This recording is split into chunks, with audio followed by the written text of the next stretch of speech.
আমি প্রিয়াঙ্কা, আমি চলে এসেছি আজ আপনাদের সামনে নতুন সুন্দর একটা ঝকঝকে ব্লগ নিয়ে। আর আজকেও দেখছেন যে প্রিয়াঙ্কা একদম সেজে গুজে রেডি হয়ে গেছে। সরস্বতী পুজোর রেস কিন্তু এখনও কাটেনি। তার কারণ হচ্ছে দুদিন ধরে কানলায় ঠাকুর দেখতে গিয়েছিলাম। কানলার সমস্ত সরস্বতী ঠাকুর খুব ভালো করে আর খুব আনন্দ করে দেখেও এসেছি আর খুব ভালো লেগেছে। তাই এবার কানলা শহরে আর নয়, এবার যাচ্ছি অন্য একটা শহরে ঠাকুর দেখতে। তা কোথায় যাচ্ছি, কি করছি, কি না করছি সব কিছুই আমি আপনাদের সাথে শেয়ার করব। আর হ্যাঁ, আজকেও আমি রাত্রির করেই বেরোচ্ছি। এখন বাজছে, দেখতে পাচ্ছেন, 10টা বাজতে 2-3 মিনিট বাকি আছে। আজকেও আমি এই টাইমেই বেরোচ্ছি। তার কারণ হচ্ছে ওই একই ব্যাপার, জাম্পের জন্য গাড়ি ভেতরে ঢুকতে দিচ্ছে না। আর সেই জন্য 10টার পর নো এন্ট্রি খুললে তখন যাওয়া হবে। আর এখানে আমার সোনামাও রেডি হয়ে গেছে, এরকম সুন্দর ফার্স্ট ক্লাস একটা কুর্তি পরে নিয়েছে আর তার সঙ্গে নিচেই আছে জিন্স। আর আমি এরকম একটা সুন্দর শাড়ি পরে নিয়েছি। দাঁড়ান, শাড়িটা কেমন দেখতে লাগছে দেখা যাবে। আজকে এই শাড়িটা পরে এই লুকটা আপনাদের কেমন লাগছে আমাকে একটু কমেন্টে জানাবেন। আর শাড়িটা দেখতে কেমন, তা চলুন আজকে একটা সুন্দর জায়গায়, আপনাদের আগেই বললাম যাব, কেমন ঠাকুর দেখছি, কি করছি আর কেনই বা যাচ্ছি সবটাই আপনাদের সঙ্গে শেয়ার করবো। তাহলে চলুন দেখতে থাকুন। আর আজকেও যাচ্ছি আমি, সোনামা আর সৌরজিৎ। তাহলে চলুন। দেখুন বন্ধুরা, আমরা বেরিয়ে পড়েছি। আর বেরিয়ে তো পড়েছি, আজকে কিন্তু যাচ্ছি বড় গাড়ি নিয়ে। কারণ আজকে যাচ্ছি অন্য শহরে, আপনাদের আমি আগেই বলেছি। সেটা যাওয়ার জন্য বড় গাড়ি করে যেতে হবে।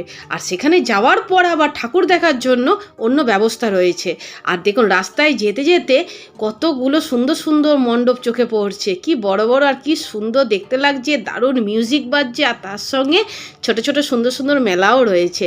আর পুরো রাস্তাটা এত সুন্দর লাইটিং দিয়ে ভর্তি করে রয়েছে না, খুব ভালো লাগছে। যেন মনে হচ্ছে পুরো দুর্গাপুজোর মতন একটা আনন্দ, চারিদিকে একটা অন্য রকম সুন্দর একটা ভাইবস। কি ভালো যে লাগছে গাড়ি করে যেতে। আর এত সুন্দর লাইটিংয়ের তলা দিয়ে গাড়ি করে গেলে মনে হয় যেন কি অপূর্ব সুন্দর যে তার একটা ফিলিংস লাগে, তাই না বলো বন্ধুরা? আমার তো খুব ভালো লাগছিল। আর চারপাশে এত লোকজন, এত লাইটিং দেখে আরও মনটা ভরে যাচ্ছিল। আর যেখানে আমরা যাচ্ছি সেখানে সৌরজিতের বন্ধু কম, দাদা বেশি, মানে এই রকম এক ভদ্রলোক সেখানে আছেন। আর তিনি অনেক করে বললেন আমাদের যে ওনাদের এখানে ঠাকুর দেখতে আসার জন্য। গত বছরও গিয়েছিলাম, কিন্তু গত বছর না, তার আগের বছর গিয়েছিলাম। গত বছর তো মেয়ের 11-এ পরীক্ষা ছিল, আর তারও 2 বছর আগেও গেছিলাম। তা মোট 3 বছর ধরে যাচ্ছি ওখানে আমরা। তা প্রতি বছরই খুব সুন্দরই ওখানে মণ্ডপ সজ্জা, প্রতিমা সজ্জা সবই হয়। কিন্তু বলছেন উনি যে এবছর নাকি আরও সুন্দর হয়েছে। তা সেইটা শুনে আমি আর নিজেকে ঠিক কন্ট্রোল করতে পারলাম না। তাই সরজিৎকে বললাম চলোই না দেখে আসি। তা দেখুন, দেখতে দেখতে চলে এলাম একটা বড় মণ্ডপের সম্মুখে। কি অপূর্ব সুন্দর দেখতে লাগছে। ফার্স্ট মণ্ডপটাই দারুণ সুন্দর দিয়ে স্টার্ট হলো। কি সুন্দর, সম্মুখের দিকে ঘোড়ার এইরকম মূর্তি করা রয়েছে। আবার সুন্দর একটা দারুণ সুন্দর ডেকোরেশন রয়েছে। আর এখানে লেখা রয়েছে যুদ্ধ নয় শান্তি চাই। বুদ্ধদেবের একটা মূর্তি রয়েছে, অপূর্ব সুন্দর। আমার তো দারুণ লেগেছে। বনের মধ্যে অনেকগুলো ড্রাগন বেরিয়ে আসছে, আর তার মধ্যে গৌতম বুদ্ধ ধ্যানস্থ অবস্থায় রয়েছে।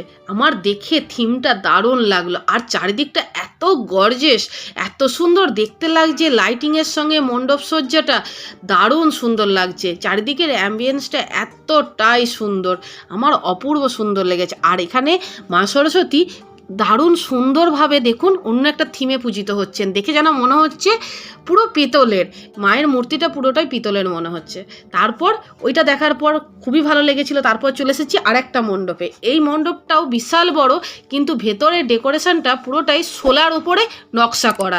এই যে লাল লাল নকশাটা দেখছেন, এটা পুরোটাই সোলার উপরে, যেটার জন্য এই মণ্ডপের ভেতরের যে গর্জেস ব্যাপারটা সেটা আরও সুন্দর লাগছে। আর এখানে মায়ের মূর্তিটা দেখুন, শুধু মা সরস্বতী একা নেই, এক পাশে লক্ষ্মী আর এক পাশে নারায়ণ রয়েছে। এটা দেখে আমার আরও বেশি ভালো লাগলো যে মা সরস্বতী শুধু এখানে পূজিত হচ্ছেন না, লক্ষ্মীনারায়ণও রয়েছেন। আর এটা মগরার জাগরণী সংঘ।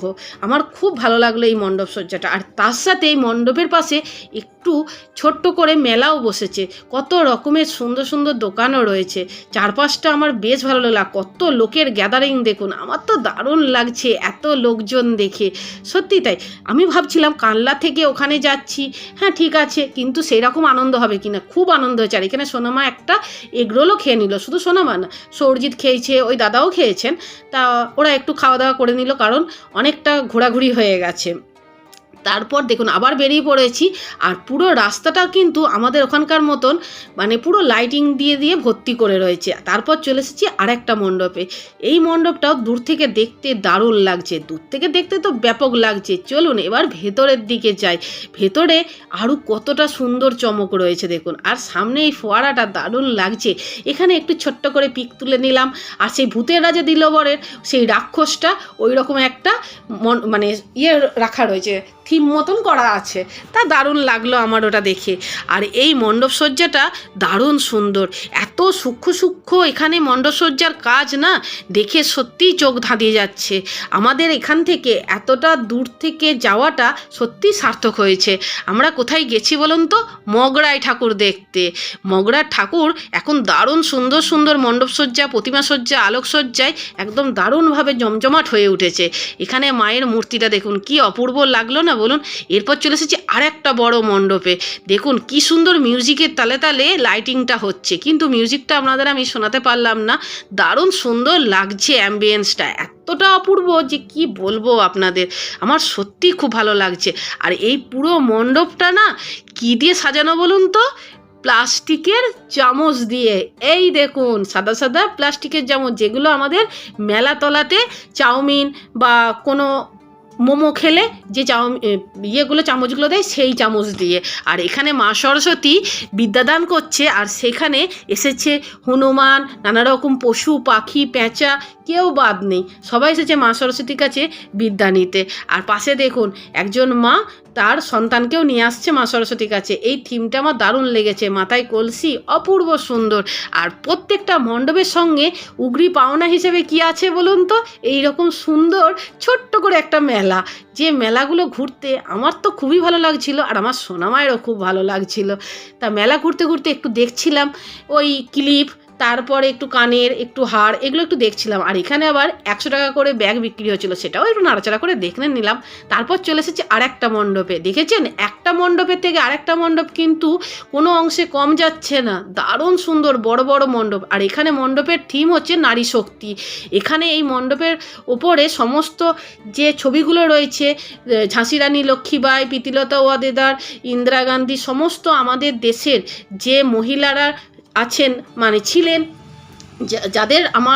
যাদের দেখে আমরা অনুপ্রাণিত হই, বা এখানে আছেন কল্পনা চাওলা, মানে দেশের জন্য যারা নিজেদেরকে একদম অন্য রকমের অন্য লেভেলভাবে প্রেজেন্ট করেছেন, সত্যি তারা সত্যি নারী শক্তি, তাই না? তাদের দেখে আমরা অনেক কিছু শেখার আছে, আর এটা সেই আদলে।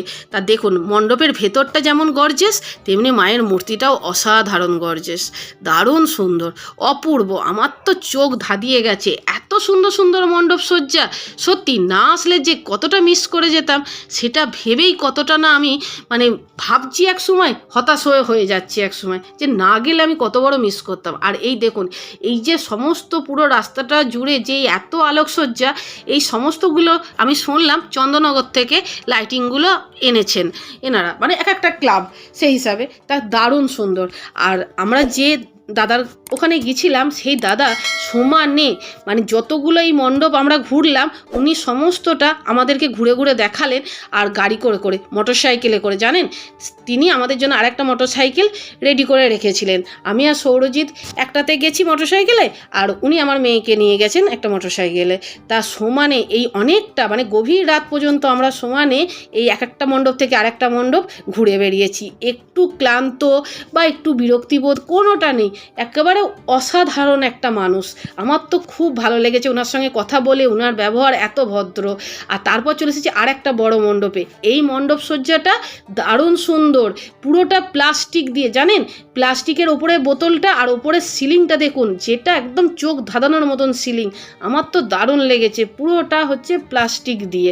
আর এখানে মায়ের মূর্তিটা অপরূপ সাজে, অপরূপ, দারুণ লেগেছে আমার। আর প্রত্যেকটা মানে মণ্ডপটার প্রত্যেকটা একদম নিখুঁত, ক্ষুদ্র ক্ষুদ্র কাজ, এত অপূর্ব কাজ যে একদম দেখে আমার খুব ভালো লেগেছে। 10 মিনিট ধরে আমি ওই মণ্ডপ সজ্জাটা দু চোখ ভরে দেখেছি, আর ওখানে অনেকগুলো পিক তুলেছি, মন ভরে পিক তুলেছি, খুব আনন্দ করেছি, খুব মজা করেছি। আর একটা মণ্ডপ থেকে আরেকটা মণ্ডপের ডিস্টেন্সটা অনেকটাই, কিন্তু পুরো রাস্তাটা কিন্তু অন্ধকার না, পুরোটা এত লাইটিংয়ে ভর্তি, কি বলবো। আর এই দেখুন তারপর চলে এসেছি আরেকটা মণ্ডপে, এটা হচ্ছে পুতুলের দেশ।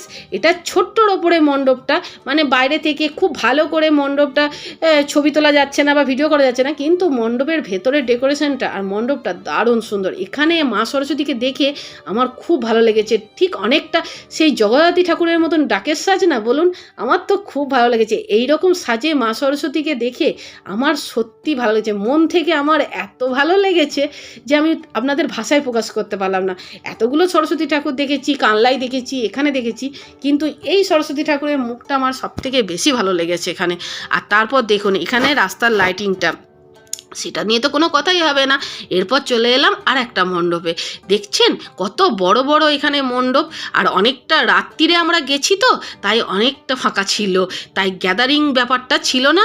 আর অনেকক্ষণ ধরে আমরা মণ্ডপে দাঁড়িয়ে অনেকটা সময় ধরে আমরা নিখুঁতভাবে, মানে একদম আস্তে আস্তে ধীরে সুস্থে সমস্ত মণ্ডপগুলো আমরা দেখেছি, আর খুব ভালোও লেগেছে। এখানের মণ্ডপ সজ্জাটা সেই কি বলে ইয়ের কাপড়ের ওপরে, সিল্কের কাপড়ের ওপরে আর নেটের কাপড়, সিল্কের কাপড় আর নেটের কাপড়ের ওপরে নিখুঁত কারুকার্য করা কাজ রয়েছে, যেটার জন্য আরও বেশি মণ্ডপটা সুন্দর দেখতে লাগছে, পুরো গর্জেস লাগছে, ভেতরটা এত সুন্দর দেখতে লাগছে কি বলবো। আর তার সঙ্গে মায়ের এই মূর্তিটা দারুণ, প্রত্যেকটা মণ্ডপ আমার দারুণ লেগেছে, খুব ভালো লেগেছে। অনেকগুলো সেদিনকে মানে আমরা কালকে ঠাকুর দেখেছি অনেকগুলো, আর বড় বড় দেখুন গেট করা রয়েছে লাইটিংয়ের, আমার তো দারুণ লাগছিল। অনেকক্ষণ দাঁড়িয়েছিলাম, অনেকটা সময় কাটিয়েছি, আর তারপর চলে এসেছি আর একটা মণ্ডপে। তা এই মণ্ডপটাও বিশাল বড়, আর দেখুন সম্মুখে একটা এই রকম হাতির মূর্তি রয়েছে, দারুণ লাগছে। আর ভেতরেও অনেকটা কারুকার্য, আমার সোনামাও ভাবতে পারিনি যে গিয়ে এতটা মজা হবে আর এত বড় বড় মণ্ডপ সজ্জা আর বা এত সুন্দর সুন্দর ঠাকুর দেখতে পাবো। আমার সোনামা বলছে, মা কানলার থেকে ওখানে কি আর এত সুন্দর হবে, তা তুমি যে যাচ্ছ, আনছি তুই তো 2 বছর আগে গিয়েছিলি, তখন ছোট ছিলি, তা চল আমি তোকে দেখিয়ে নিয়ে আসি, ওখানেও খুব সুন্দর হয়। আর সত্যি এসে আমি পুরোই অবাক হয়ে গেছি, সত্যিই সুন্দর। আপনারাও একবার এসে দেখবেন এই মগরাতে, দারুণ সুন্দর সুন্দর মণ্ডপ সজ্জা। এরপর চলে এসেছি আরেকটা মণ্ডপে, দেখুন এটাও দারুণ সুন্দর, ছোট্ট ছোট্ট যে টুনি লাইটগুলো হয় না সাদা, সেই সাদা টুনি লাইট দিয়ে পুরো মণ্ডপটা ডেকোরেশন করা রয়েছে। আর এখানে দাঁড়িয়ে আমার যেটা সবথেকে বেশি ভালো লাগলো, এখানে দেখুন চারিদিকটা পুরো ফাঁকা, মাঝখানে একটা জলাশয়ের মতন করা আছে, তার উপরে পদ্মফুল, পদ্মফুলের ওপর মা সরস্বতী বিরাজমান। এখানে মা সরস্বতী কিন্তু 2 হাতে নয়, ভালো করে লক্ষ্য করে দেখুন 4 হাতে মা সরস্বতী রয়েছেন, আর এখানে লক্ষ্মী রূপে বিরাজমান। আমার তো দারুণ লাগলো এই মণ্ডপটা দেখে। আর তারপর এই যে আপনাদের আগেই আমি বলেছি, প্রত্যেকটা মণ্ডপের সঙ্গে রয়েছে মেলা, যার ফলে এখানকার মানুষের না আরও ঘুরতে ভালো লাগছে, আর প্রত্যেকটা মণ্ডপে গিয়ে একটু সময় কাটাতেও বেশ ভালো লাগছে। তারপর দেখুন আবার আমরা বেরিয়ে পড়েছি, যাচ্ছি, যেতে যেতে দেখুন এই দেখুন রাস্তায় কত সুন্দর লাইটিং, কি ভালো লাগছে, রাস্তা ফাঁকা আর এই রকম সুন্দর লাইটিং আর এত সুন্দর অপূর্ব দৃশ্য। তারপর চলে এলাম আর একটা মণ্ডপে, আর এখানে মণ্ডপটা পুরোটাই ব্লুর ওপরে, তাই ঠিকঠাকভাবে ভিডিওটা করা যায়নি, কিন্তু এখানে মায়ের মূর্তিটার জায়গাতে মায়ের মুখটার কাছে একটা সুন্দর লাইট দিয়েছিল, যার ফলে মায়ের মুখটা দেখতে আরও জলজল করছিল। তা আরও অনেকগুলো ভিডিও আমরা করেছি বা অনেক ঠাকুরও দেখেছি, কিন্তু একটা ভিডিওতে তো সবটা দেখানো সম্ভব না, কারণ অনেকটা সময় পেরিয়ে যাচ্ছে, অনেকটা সময় লেগে যাচ্ছে। তা আপনাদের সাথে আমি নেক্সট ব্লগে শেয়ার করব আরও সুন্দর সুন্দর কী কী ঠাকুর দেখলাম আর কতটা আমরা আনন্দ করলাম। আপনাদের এই ভিডিওটা কেমন লাগলো? আশা করি ভালো লেগেছে। তাহলে চলুন আবার নেক্সট ভিডিওতে আপনাদের সাথে আমি কথা বলছি বা দেখা করছি। এই দেখুন কি সুন্দর লাগছে মায়ের মূর্তিটা।